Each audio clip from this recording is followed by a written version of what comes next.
What's up, everybody? Welcome back to another episode of Rams Brothers the Pod. I'm your host, Dean, and I'm joined by my brother and the other host of this show, Nick. And Nick is sporting a Rams Brothers hat, a Jaguars mug, Mario Golf in the background. It's a good day to be a football fan. How are you, Nick? Oh, great. Divisional round, zero stress. I'm happy with any outcome. As long as the 49ers lose, I'm good. 49ers potentially losing, the Eagles and the Giants tonight.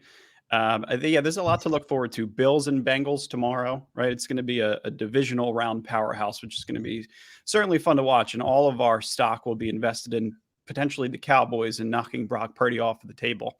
So I guess that's how we'll preface the episode is anger towards the 49ers, dedicated love towards the Cowboys, potentially ending their season, quarterback controversy in San Francisco, if that does in fact happen. All things that we're rooting for. Are we going to cover Nick's picks at the end of the episode, or you want to jump in first to Nick's picks? I mean, I say we switched up. Let's just start it off. Let's start it off. Go ahead.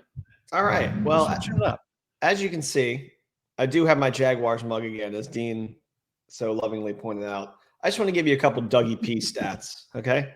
Yeah, let's hear them. Postseason Dougie P is 6-0 against the spread, including a Super Bowl. And he's been an underdog every time, and he's 5-1 straight up. That's Dougie P for you. And he's always been an underdog. Now, I think they have the largest line, the Jaguars and the Chiefs. That's got to be the largest. I think it's +9, which is the largest spread amongst all four games. So Giants, Eagles is +8. Bengals and Bills is +5.5. And Cowboys and 49ers is +4. So interesting. It's in fact the largest spread, which means it potentially has the greatest chance to cover. Yeah, I'm not going to sit here and say I think the Jaguars are going to win. Actually, I am. I think the Jaguars are going to win. I don't know. I do. I don't know about it. Patrick Mahomes has never played in an away playoff game. I don't think he's ever lost a home. Well, he's lost home playoff games, but I don't think that he's ever had the opportunity to play in an away playoff game yet. And he's already got 8 playoff wins compared to Trevor Lawrence and Dougie P. 6-0 against the spread. Dougie P. Trevor Lawrence is now 1-0 in the playoffs. You're going to maybe go experience over the team that seems a little bit more inexperienced in this spot. Team that hasn't been to the divisional round in 6 years in the Jaguars, which to me is pretty impressive considering the state of the franchise. Two divisional round appearances and an AFC championship appearance in the last 6 years or so for the Jacksonville Jaguars. A lot of organizations would be, hard pressed to root against that. So between peaks and valleys. Yeah. Valleys in Duval Nation. They were like 2-6 at one point. They turned it around. Always got to beware of the team that sneaks into the playoffs because, it's house money at that point. They are playing with your money essentially. So they're just like running the table for fun. And, they came back when the third biggest comebacks in NFL history and then in the playoffs. And then let me just backtrack. Was that 2018 Kansas City Patriots game? That was in Kansas City, AFC Championship? I want to say yes. Wow. Never played in a white playoff game, Patrick Mahomes. That's crazy. Yeah. So good for him. I mean, illustrious career. He may have to go somewhere else if he, makes it past this round because it'll be a neutral field. Well, it's going to be a neutral, right? And that's what I think the whole league is rooting for is a potential Bills and Bengals AFC Championship game. The Bengals and the Jaguars definitely have something to say about that, right? 2 road dogs in situations. The Bengals obviously a little bit more battle tested coming off of last year. Zach Taylor's a good coach in those situations, showed in previous years that they could overcome this kind of adversity. So I don't want to necessarily say I'm rooting for the underdogs, but I'm rooting for some madness to happen in the AFC and NFC this weekend. There's some things that people aren't expecting to throw a dagger in the playoffs. From a gambling standpoint, I'm going to take Jags money line because it's $100 to win essentially 4. It's like $390. Okay. So you take that and then go a little heavier on Jags +9. So then that way, there's a chance where you're up huge, or there's a chance where, you're down like 250. if the Jaguars don't cover that, or there's a chance you're just up 50 if you go 150 on the +9. Yep. To me, I feel like +9 it's a lot to give a team that certainly has proven that they're supposed to be here. I mean, throw 4 picks, then you stick with your guys, and then you rally and win the game. Yeah, I do have to say, though, I watched a highlight of Brett Favre. I think it was in the divisional round against the Rams in 2001. It was the year where the Rams potentially had the best roster in the history of the Rams organization. Brett Favre threw 6 interceptions in that game. And I think they stuck with him over the next couple of years. So, yeah, if you feel like you have the guy, right, if you feel like Trevor Lawrence is the guy that's going to take you to the promised land, you throw 4 first half interceptions and overcome a 27-point deficit throughout all of that. I mean, you're definitely battle tested and in the position to, if you minimize those turnovers, you could take control of the game. Yeah. And moving on, because I think that's enough about the Jags. I think they are deserving to be there. I think the Bills -4.5, love that. The Bills right now are the team of destiny. They have everything on their side. And I know everybody wants to talk about Joe Burr. I mean, Joe Burr shouldn't even really be here right now if Tyler Huntley just dove under and didn't jump up. Right. I am not scared of the Bills or the Bengals. I think the Bengals should be scared of the Bills, and I don't think they are. I think that O-line is going to get smashed. And at the end of the day, I think just a smart gambling manifesto, as Bill Simmons would say, is just bet on the team with the better pass rush. Because the team with the better pass rush is going to disrupt. I also like the under a lot in that game for that very reason, because I don't think they're going to have a lot of time to get these throws out. And I don't trust Joe Burrow. I say it all the time. I don't know why this young quarterback is getting all the respect in the world for losing the Super Bowl. I've never seen it happen that way before. I mean, yeah, 2 things. I feel like that Dolphins game against the Bills, the fact that they were able to keep that game so close, to me, makes me a little weary of the 4.5-point spread. I think it actually goes in the other way to where the Bengals could potentially cover the spread. I don't think 4.5 is a lock by any means. And then there's Joe Burrow. You know what? I saw the video as it was coming back up on our Twitter feed, was Joe Burrow introducing himself to Eric Weddle, to Andrew Whitworth, to the entire Rams' defense. Hi, I'm Joe. How you doing? It reminded me a lot of Sean McVay and Bill Belichick in the 2018 Super Bowl. You live and you learn, right? You make mistakes. You cannot be too friendly in those situations. You can't be too forthcoming. But being the young quarterback that he is and already having the Super Bowl appearance that he does, a lot of the comparables came back to Dan Marino, 1 Super Bowl appearance in his first couple of years and then never went back again. I think it's a different situation. Joe Burrow is unbelievably talented enough. If I were looking for a prospect in terms of a quarterback in the first couple of rounds, he would be the template of the kind of quarterback that I'd want to draft, right? Obviously, first overall pick, unbelievable college experience, similar to Trevor Lawrence, right? That to me are those 2 guys, the template of who I'd want to be focusing on in terms of a draft. Mahomes, Justin Herbert, guys that are a little bit mobile, that have the ability to take shots. Extreme arm talent. I mean, I feel like it could go either way. I think there's going to be a blunder in this game. I think there's going to be a Josh Allen blunder, and I think there's also going to be a Zach Taylor blunder. And I think they're going to offset each other, automatic first down.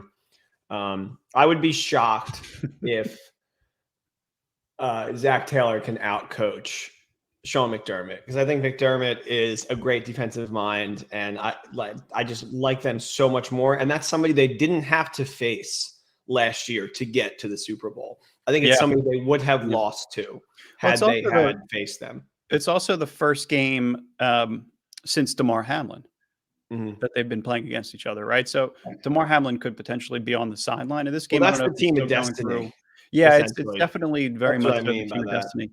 But if you go back to that game where Hamlin unfortunately suffered the cardiac arrest and the game had to be stopped and was then officially canceled, the Bengals drove right down the field.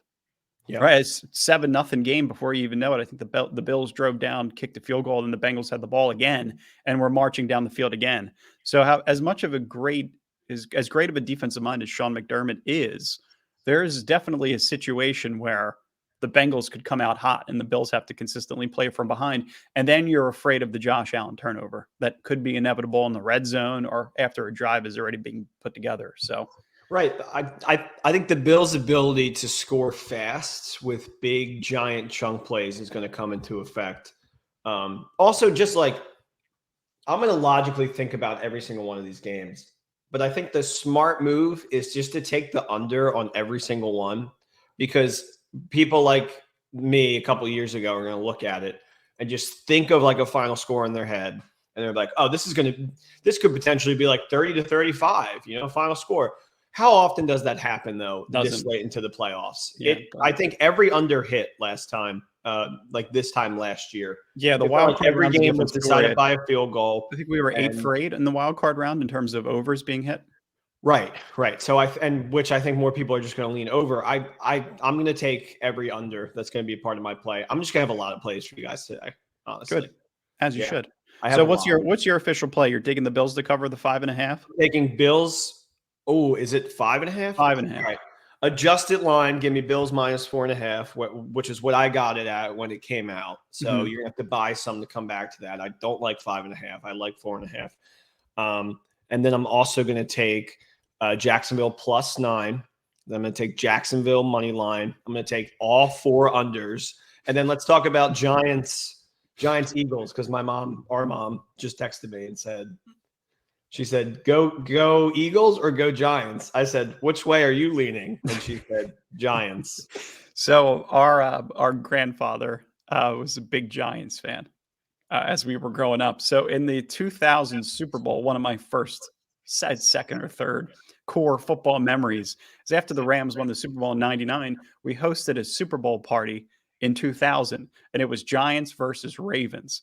And my mom, because she had a white tablecloth that was disposable, decided to get out a Sharpie and write Giants in big bold letters, because there was an affiliation between her and her father. And I think that actually turned the way that we ended up rooting for that game in favor of the Giants. But Nick, here's the caveat. The Giants have not won in Philadelphia in 13 years. There's your caveat. So here's my caveat. It's going to be a nearly impossible game for the Giants to win unless the Eagles' rushing offense is drastically scaled back because they're afraid of sustaining or not being able to sustain Jalen Hurts throughout the entire playoff ride. Here is and I know everybody that's talking about the Giants won't shut up about 2007. I'm just going to join them. In 2007, the Giants in the divisional round, went into Dallas to play Tony Romo. That's my quarterback that whole game. And that was essentially like they hadn't won in Dallas in like 7 years going into that point. And they go in there and they crush them. And the similarities between this team and that team are just astronomical. I love wildcard Danny Jones. I want to take the Giants. I'm going to be watching with Eagles fans. And then the other part of the story is our grandfather on the other side, our dad's a massive Eagles fan, giant Eagles fan, to the point where it's almost like rude that our dad wasn't an Eagles fan. But he wasn't. He's a Rams fan. And now, we have a podcast talking about the Rams, even though this episode we haven't talked about it once yet. We will.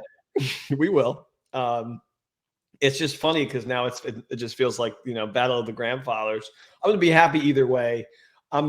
This game, I think I'm going to take, and I do not have a lot of confidence, but I like 8 points. I'm going to take the 8 and then just like close my eyes and watch it and try not to root for the Giants as I am smothered by Eagles fans. Yeah. So I'm going to go the other way. I'm going to take the Giants to cover the spread. And then that's what I have. Yeah. Okay. So Giants to cover the 8-point spread.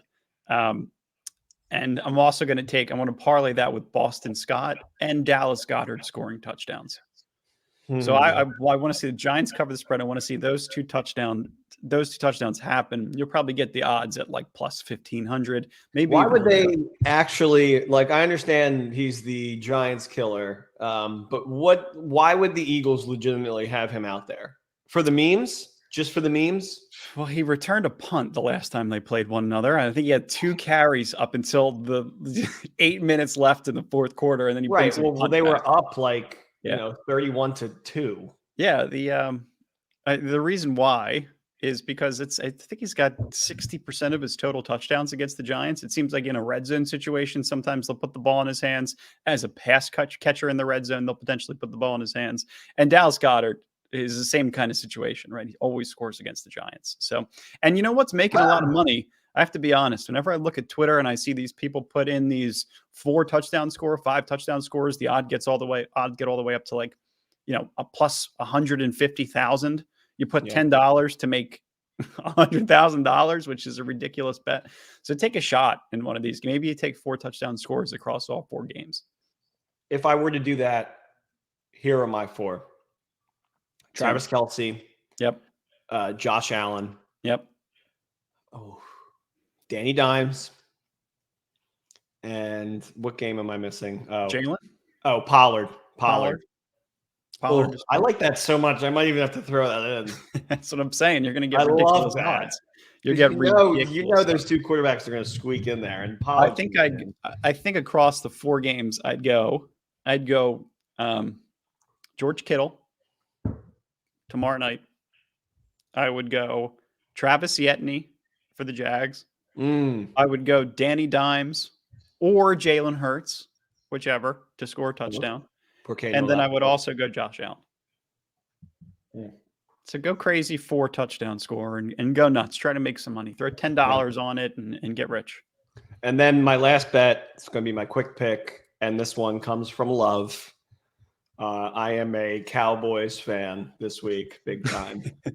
Let's go, boys. Hold up. We them boys. Yes. The 49ers situation is so fascinating because it's very similar to what the Rams were dealing with last year, right? It's hard for me to hate Brock Purdy, Dean. Yeah. In the grand scheme of it, it's very comparable to where it seems like all investment, right? They traded away 2-3 first-round picks to get Trey Lance, to draft Trey Lance. Trey Lance may be a contender or a person that they want to trade eventually. And then the Jimmy Garoppolo situation is unique on its own, right? He's going to be healthy potentially for the NFC Championship game if he comes back. Like you're rolling the dice with Brock Purdy. You get knocked out in this round, and it all comes crumbling down, right? You're out of the first round. You have a very similar draft capital that the Rams have had over the past 3-4 years, where you're heavy in the 3rd round, you're heavy in the 4th, 5th round, and then you're heavy again in the 7th round, but nothing in the first 2 rounds to be able to support the foundation of your organization for the next couple of years. Rams do it a little bit differently, but the 49ers are definitely in an all-in situation for this weekend. Yeah.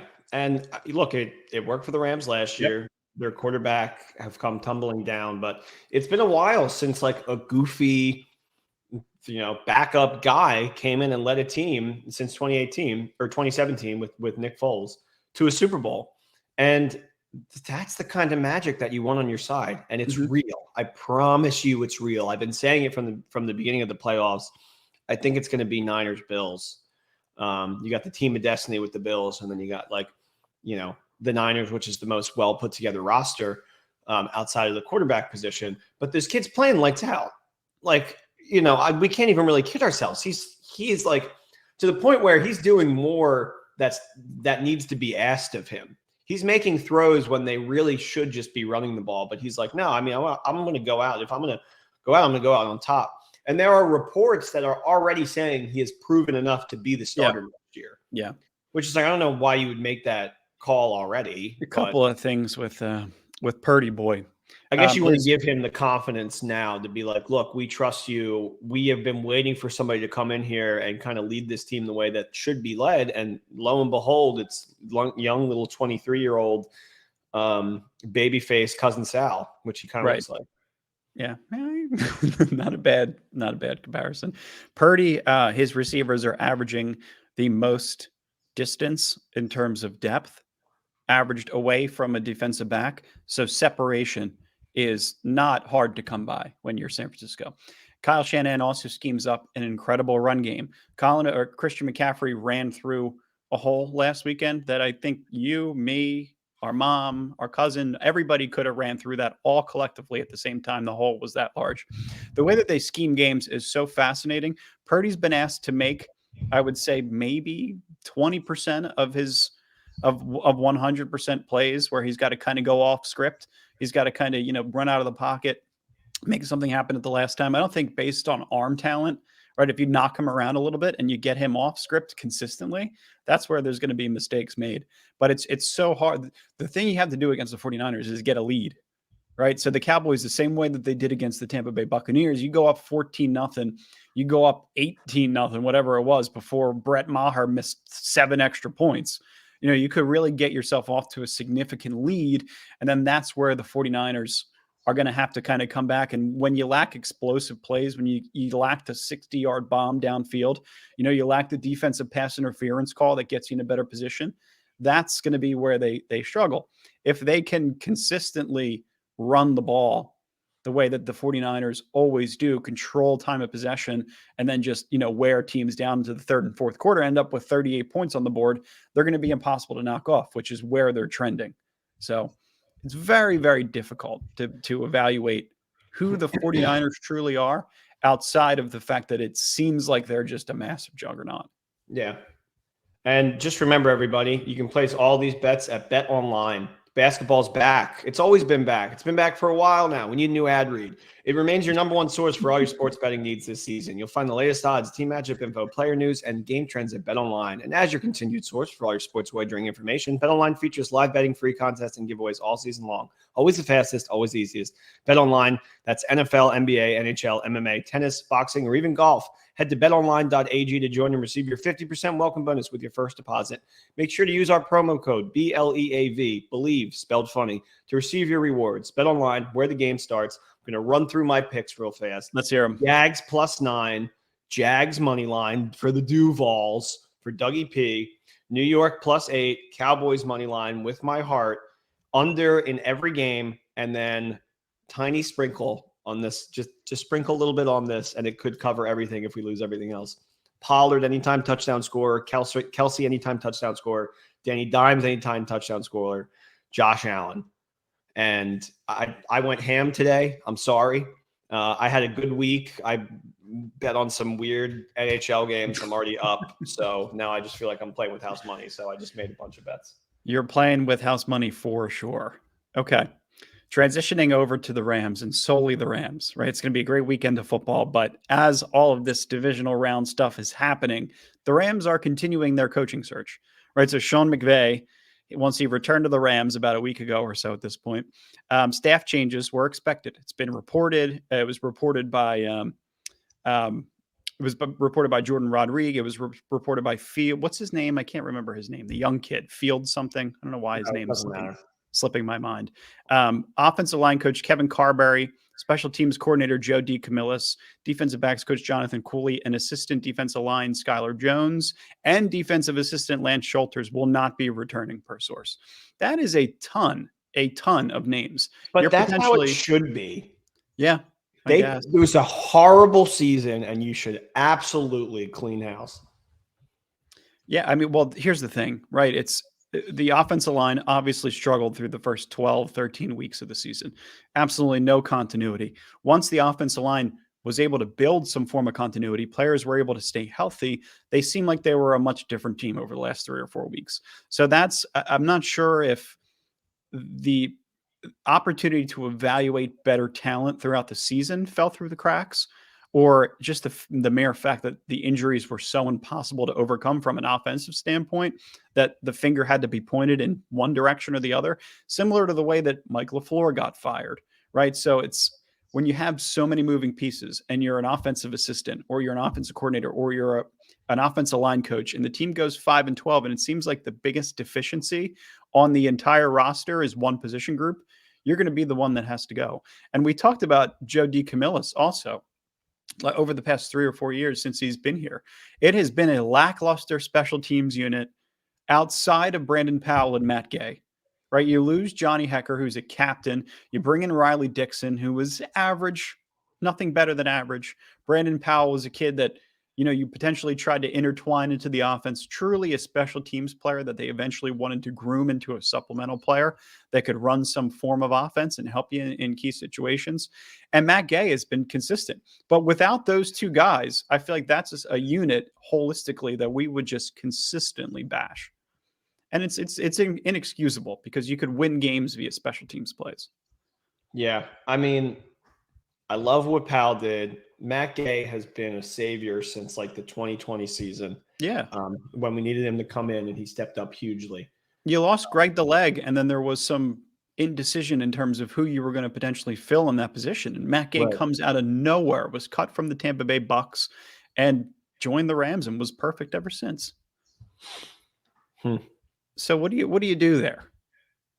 Yeah, it's I don't know. I mean, like, I'm not even going to pretend like I know like a lot of special teams coordinators and who I'm going to bring in. I just want somebody with energy that like, you know, truly gives a crap.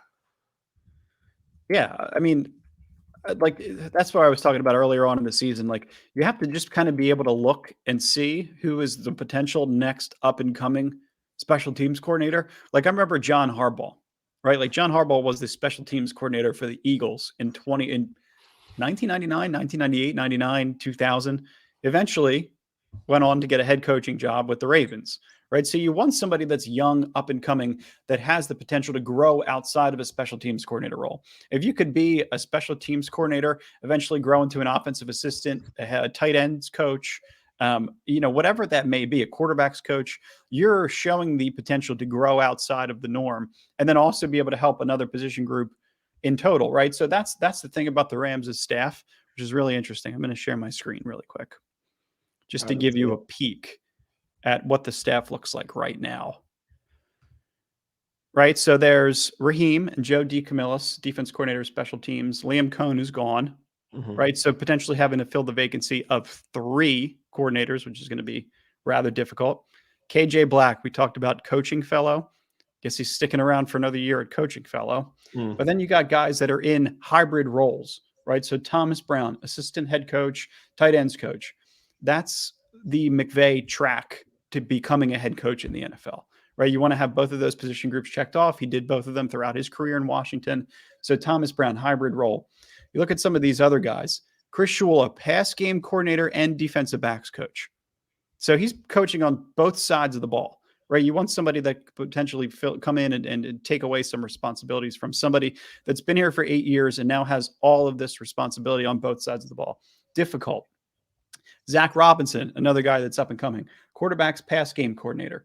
That's a lot of responsibility. Zach Cromer is another guy you want to stick around. Greg Olson, you want him to stick around. Eric Henderson is Aaron Donald's best friend. You know, you need him to still be on the roster. So I think for the most part, Jonathan Cooley is going to be gone. Kevin Carberry is going to be gone. You still keep Thad. You know, you're keeping your core. Skyler Jones is going to be gone. Jake Peets potentially sticks around. So as long as I think you keep the core of coaches that feel like they're going to be along for the ride for the next 3 or 4 years, you're putting yourself in a good position. And if you could evaluate overall throughout the league, if there are some special teams coordinators that were let go, if there were coaches that seem like they're trying to climb the ladder and get to the next phase of coaching throughout the next 5 years or so, I think that's what McVay is evaluating in total, right? Guys that can consistently rise in their position and become a better coach for the entire team. You know, part of me was like, well, he's not going to deal with the amount of turnaround this year because he's not going to get poached a lot because these guys didn't really do a good job. So I was like, oh, well, we'll probably stick with the same amount of people. But then, you know, he was kind of like, I'm stepping away. Feel free to, you know, find other jobs. And then he came back and was like, all right, well, if we are going to do this, I'm sorry, but you guys didn't do a good enough job. You're out of here. Yeah. So he is dealing with that turnaround all over again. So it's going to be interesting on who he decides is worthy enough to bring into the building.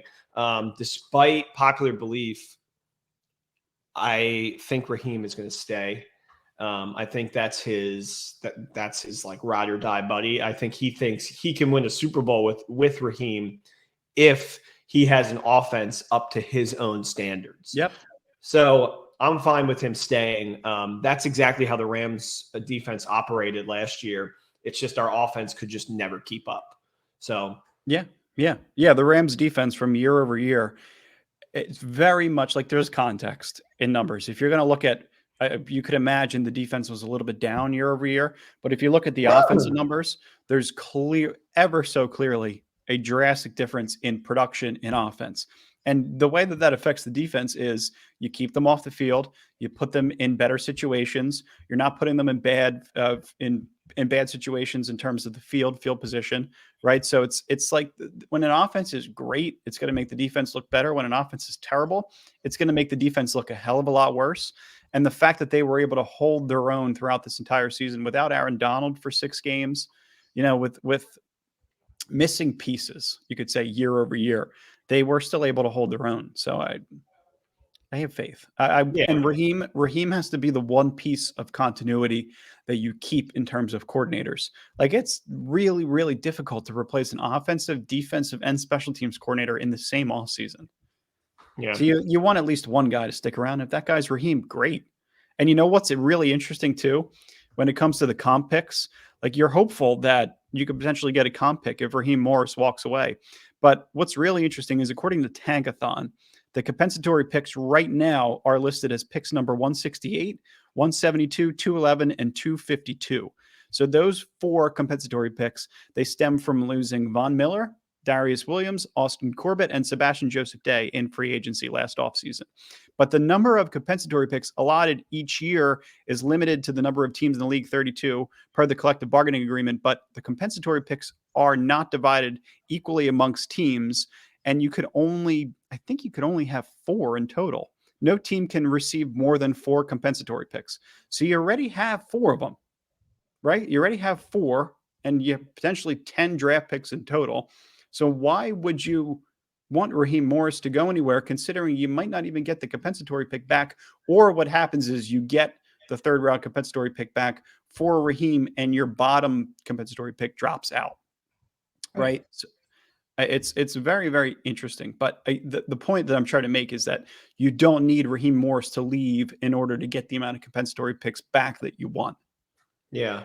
And while I think him leaving could, mix things up, and it could be exciting to see who we bring in, and there could be a chance where, you get Big Fangio and the whole thing kind of starts over. I like what we have on defense. I feel like I've been saying that we could trade Ramsey and kind of, mix it all up. But if we just get everybody back, if we have Stafford, I think Robert Woods might be available. You bring in some normalcy. Maybe Robinson steps up. I'm fine with the 2021 team, running it with them. So and I feel like that's, and we haven't even talked about Donald saying that he's not retiring. And I feel like there is a smart brain that they all follow on defense, and it's Raheem. And I think him staying is probably going to just allude to Raheem just still being around and still being the guy that they all trust. Well, and that's such a big thing, right? Is like, you have to be able to trust the guy that's in that position. If Raheem Morris goes and walks and coaches for the Indianapolis Colts next year, Right. Where does that leave Jalen Ramsey? Is the potential for him to be traded that much greater because Raheem is now out of the building? I would think so. You same. And you've won a Super Bowl with Aaron Donald. You've won a Super Bowl with Jalen Ramsey. Those are guys, like, this is your guy in Raheem. Like, you're going to defend him to the grave because you've climbed the mountaintop and you've won a Super Bowl with him behind you. So to me, that is exactly the kind of continuity that they're going to need to keep over the next year in order to be a successful franchise. To have to reevaluate all 3 coordinator positions is far too much work, in my opinion. And Raheem has the ability to be a head coach. He's getting interviews to be. It's like, that's a massive load off of McVay's shoulders if he can bring in another 2 guys in coordinator positions that have the ability to be a head coach, which is a lot of the time special teams coordinators. If a coach gets fired, they're the interim head coach. If McVay got fired this year, Joe DeCamillis was going to step up and be the head coach of this team 4 months before he gets released from the roster, right? So I thought there was a report that came out that Raheem, if McVay were to step down, Raheem would have been given the head coaching duties. Okay, interesting. So that makes sense. Yeah. And you would assume that Raheem would have been the interim head coach over Joe DeCamillis regardless. But McVay was never going to get fired. So McVay was never going to get fired. Exactly. Yeah. But Aaron Donald, keeping somebody like Eric Henderson on the roster, keeping Jalen Ramsey happy and appeased, keeping Bobby Wagner happy with the kind of defensive coordinator and the situation that he signed to be a part of, right? Like without Raheem, it's a much, how do you even know if that is sold into Bobby Wagner if Raheem Morris isn't there? If it's a different defensive coordinator who they didn't win the Super Bowl with, maybe Bobby Wagner's decision goes elsewhere. So I think we're underestimating the value of Raheem Morris and what he means to the players. I think all fans do that. And I think that the relationship with Jalen Ramsey is so incredibly important because I don't think that there's a lot of coordinators, head coaches, people around the league that would get along with Jalen Ramsey if he was as outspoken as he consistently is. So, right. And I also think Ramsey likes to kind of stir things up a little bit and have a little drama fun on Twitter. Because I think he's seeing that people are like, trade him. Like, let's see what we can get. It was a down year. You know what I mean? So he's like, it's your mistake if you get rid of me. Right. Yeah. I don't think I'm going back on my take that we should get. We can't. We can't get rid of them. When you talk about like players that you're going to potentially get rid of, like the sad reality of the offseason and unrestricted free agents is guys like Greg Gaines, right? Like he recently completed a labral and bicep tendon repair from Dr. Neil Eletaker. Sound like such an idiot trying to pronounce that name, but it's the same guy. You just said from a doctor. Yeah, I could have just said from a doctor, but it's the same doctor who repaired Tom Brady's ACL, who repaired Odell Beckham Jr.'s ACL. It's the Rams' team doctor, and he's one of the best in the entire league. So I felt it was warranted to name him. But he suffered the injury in training camp and played with it all this season. It's about a 2-month recovery. He's only 26 years old, not expected to have any limitations this offseason. But considering the fact that he played through that throughout the entire year, does that mean that he's priority to bring him back next to Aaron Donald next season if you're then losing A'Shaun Robinson? Like I think he then becomes more of a priority to bring back. Yeah. I think he is a priority to come back, particularly because he played through an injury pretty much all season. They reported. I don't know why he would do that though, especially when like after seeing how our season was going, I would have definitely stepped down and been like, I'm going to wait until next year. But so here's the thing. I guess for his own market. Yeah, you're a free agent, right? Like you have to potentially look at opportunities beyond the Rams. And if, he's out for the entire year, that could affect his pay for the next 4 years. So you kind of have to be battle tested and fight through it. The other situation is Nick Scott, right? So, and another thing when it comes to compensatory picks, former 7th round pick. I think this is a guy that all Rams fans, if they had the option and money wasn't a thing, it wasn't an object, he would be somebody that is absolutely back on this roster. 7th round pick, initially a special teams contributor, and the team potentially, right, if he signs with somebody else, the Rams would potentially get a 3rd round comp pick or a 4th round comp pick if he signs with another team. And that's the cycle of this league. Like you can't afford to pay everybody. Hopefully you could draft somebody of his caliber. They drafted Quentin Lake last year. They drafted Russ Yeast last year in the 6th and 7th rounds. So that could be a guy that unfortunately is gone. I think he played 64 of his 66 games that he was able to play in throughout his 4-year career. Yeah. Like an important special teamer in his first 2 seasons. And then we got a chance to play in his 3rd year. He was awesome, turned into a starting role in the 4th season, right? Remember the NFC Championship game in the Super Bowl, how great he was and knocked out Deebo Samuel. So is that somebody that you'd prioritize in bringing back, knowing that you have depth at that position? Personally, yeah, I would. I mean, he was a huge contributing factor to that Super Bowl team. He stepped up when we needed him. And I know he kind of suffered a little bit with injuries this year, but I think a healthy Nick Scott is one of our best options. I just think he gets paid.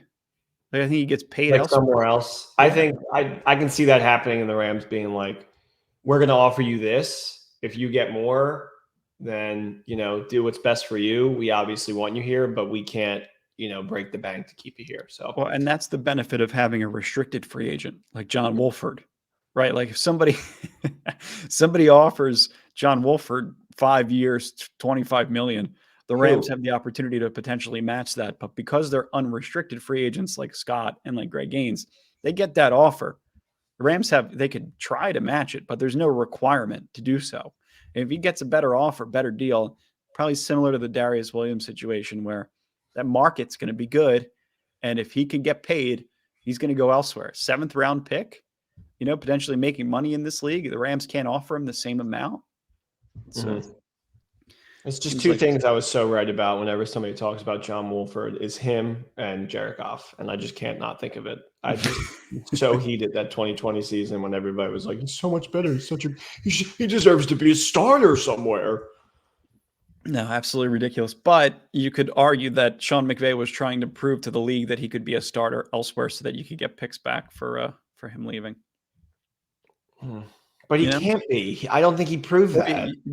You become a trade candidate, right? You move him and you move Goff and you bring in Stafford. Oh, well, yeah. I guess in 2020, yeah. But like now, it's like no. Nobody would touch Wolford now. Long gone. He might not be in the league in a couple of years, unfortunately. Yeah.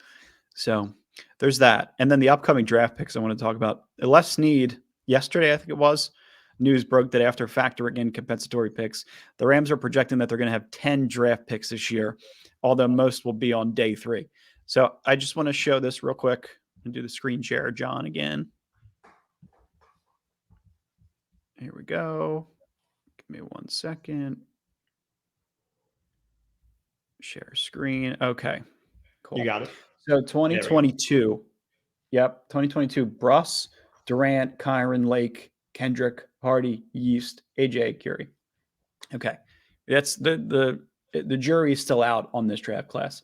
If you could find a way to go back to 2017 and have the same type of draft in terms of success, Gerald Everett, Cooper Kupp, John Johnson, Josh Reynolds, Samson Ebukam, Tanzel Smart, Sam Rogers, Ejuan Price, you have 1, 2, 3, 4, 5 starters in the league from that draft class. Crazy. So that's potentially where you want to be in terms of you're not going to draft most likely not going to draft a receiver high in the 3rd round, but John Johnson is a safety. Like the draft's going to look a little bit different, but my point is that you have to be able to hit on that amount of players with 10 comp picks. You can hit on 5 and potentially bring them back, throughout the next 4 years and make them a part of your core. You have 1 or 2 of those guys become your core in the next couple of years. You're in a really good situation.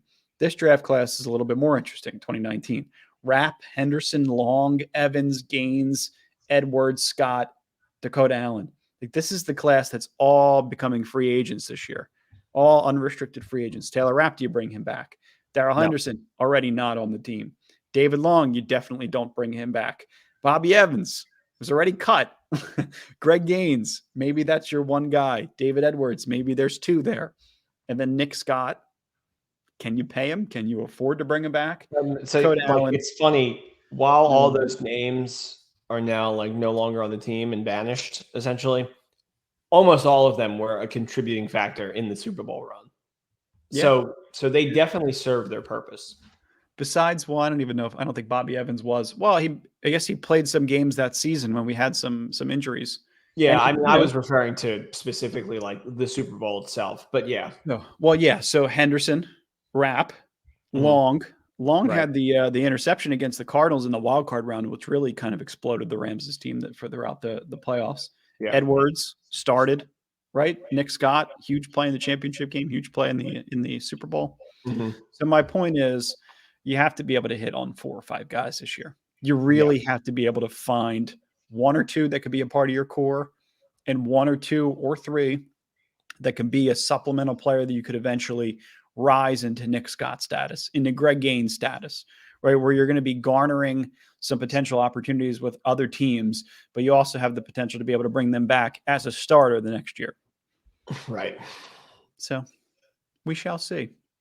I'm looking forward to it, man. We're going to have a fun offseason together. Yes, we have a awesome offseason upcoming. The divisional round is going to be a lot of fun this weekend. Championship round next weekend. Super Bowl on February 12th. President's Day. Why haven't they matched that up yet so that we could have off on Monday after the Super Bowl? Got to figure that out. Regardless, this is what we got. Yep. Thanks for listening. Appreciate you guys. Peace. Go Rams. Go Rams. Go Cowboys. Peace.